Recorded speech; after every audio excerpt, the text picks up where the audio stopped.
20లో ఆకర్షణలుంటే 60లో ప్రేమలుంటాయి.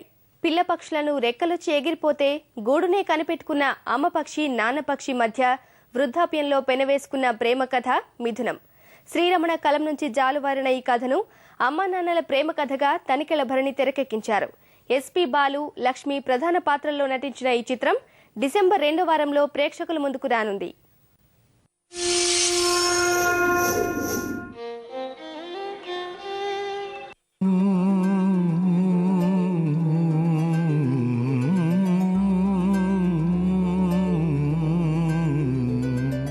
ఆది దంపతులే అభిమానించే అచ్చ తెలుగు మిథునం.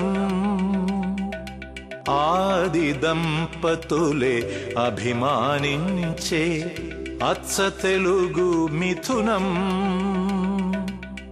అవని దంపతులు ఆరాధించే ముచ్చటైన మిథునం. మిథునం ప్రేమ, ఆప్యాయత, కోపం, తాపం, విరహం, గిల్లి కజ్జాలు ఇలా ఎన్నింటితోనూ పెనవేసుకుపోయిన గొప్ప అనుబంధమది. అమ్మాయి అబ్బాయి ఒకరికొకరు నచ్చి పెళ్లి చేసుకుంటే వృద్ధాప్యంలో ఒకరికొకరు తోడుగా సాగే ఆప్యాయతల ఉదయరాగమే మిథునం. అందుకే ఆది దంపతులకు మిథునం అంటే అంత అభిమానం.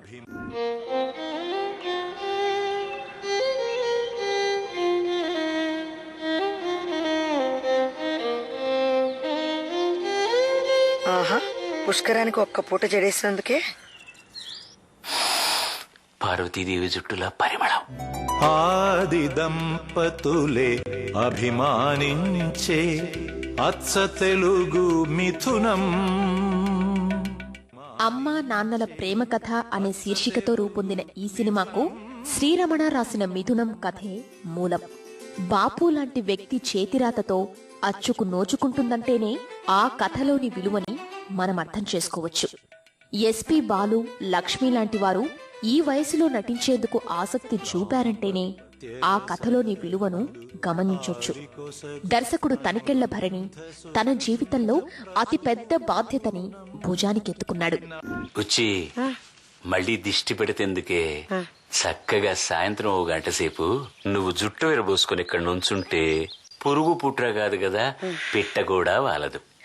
అవును, ఈ రాక్షసుడి చేతిలో పడి లంకలో సీతమ్మలాగా తయారయ్యాను. చాలేదు సోది. ఆది దంపతులే అభిమానించే అచ్చ తెలుగు మిథునం. కాని పెంచి పెద్ద చేసిన పిల్లలు విదేశాల్లో స్థిరపడితే కన్న భూమిపై మమకారం చావక పిల్లల భవిష్యత్కు అడ్డుపడడం ఇష్టం లేక మలి వయసులో ఉన్న దంపతులు తమ జీవిత చరమాంకాన్ని ఎలా ఆనందంగా గడిపారో, చివరకు ఎలా శివైక్యమయ్యారో తెలిపే కథే మిథునం. కేవలం 2 పాత్రలు మాత్రమే కనిపించే ఈ సినిమాలో తెలుగింటి అమ్మా నాన్నల అనుబంధాలే కాదు, వాళ్ల జ్ఞాపకాలు కూడా కనిపిస్తాయి. మన పెళ్లి మేళం గుర్తొస్తుంది. ఎందుకు రాదు? పెద్ద మేళం ఖర్చు యావత్తు మగ పెళ్లి వారిదే అన్నారు. ఏ మేళం రాలేదు. సడీ చప్పుడు లేక్కడ పెళ్ళేంటని మా ఊరి గంగిరెద్దు స్వాముని పిలిపిస్తే చివరికి వాడికొక్క వరగా ఇప్పించేసరికి మా తల ప్రాణం తోకకొచ్చింది. ఆది దంపతులే అభిమానించే అచ్చ తెలుగు మిథునం. నీ చీర ఉతుకుతున్నా, పిండుతున్నా, చాడిస్తున్నా అదో రకమైన ఫీలింగ్. నువ్వు ఊరు వెళ్ళినప్పుడు నిద్రపట్టి చచ్చేది కాదే. ఓ రాత్రి వేళ నీ చీర కప్పుకుని పడుకునేవాణ్ణి. ఏ చీర కప్పుకున్నానో అందులోనే ప్రత్యక్షమయ్యేదానివి కల్లో. ఆది దంపతులే అభిమానించే అచ్చ తెలుగు మిథునం. ఇప్పటికే అమెరికాలో ప్రదర్శితమైన మిథునం అక్కడి వారి కళ్లను తడిచేసింది. మీడియాతో పాటు పరిశ్రమ పెద్దల కోసం ఇక్కడ ప్రదర్శితమైన మిథునం అందరి చేత ప్రశంసలు అందుకుంది. ప్రేక్షకుల ముందుకొచ్చేందుకు సిద్ధమైన ఈ చిత్రం ప్రతి ఒక్కరికి మలి వయసులో ఉన్న వాళ్ల అమ్మా నాన్నల్ని, తాతయ్య బామ్మల్ని గుర్తు చేసి తీరుతుందని భరణి చెబుతున్నారు. పండు ఆ పండే కాదు, ఆ పేరు నాకు గిట్టదు. చూస్తే ద్రాక్షారం సంబంధం గుర్తుకొస్తుందా? అవునే, అవును. ఆ అప్రసిద్ధాచారం సంబంధం చేసుకుని ఉంటే కనీసం వదిలిపోయేది. 7 వారాల నగలతో ఏనుగంబారి మీద ఊరేగించేవాడు కావచ్చు. నీ రాణివాసం అంతా నాశనం చేశాను నేను. ఆది దంపతులే అభిమానించే అచ్చ తెలుగు మిథునం.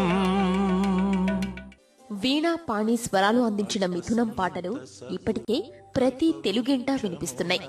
తనికెళ్ల భరణి ఎంచుకున్న మాటలు సైతం అమ్మా నాన్నల జ్ఞాపకాలను గుర్తుకు తెస్తున్నాయి. ఏఎంఆర్ క్రియేషన్స్ పతాకంపై ఆనంద ముయిదరావు నిర్మించిన ఈ చిత్రం పిల్లలు దూరమయ్యారన్న భావనలో కుంగిపోయే తల్లిదండ్రులకు ఓ బహుమతే. ఎందుకొచ్చిన శ్రమ సకల కళా వల్లబుడికి మళ్ళే. నేను దేకుతాను, నువ్వు నన్నేకు. ఆ సీతాకోకచిలక ఎంత అందంగా ఉందో. కావాలా? ఆహా, చూడమంటుంటే. చూడ్డం గిడ్డం జాంతానై మనం చూసి రమ్మంటే కాల్చుకొచ్చేయడమే. ఆది దంపతులే అభిమానించే అచ్చ తెలుగు మిథునం. 60 దాటిన ఆలు మగల అనురాగామృత మథనం.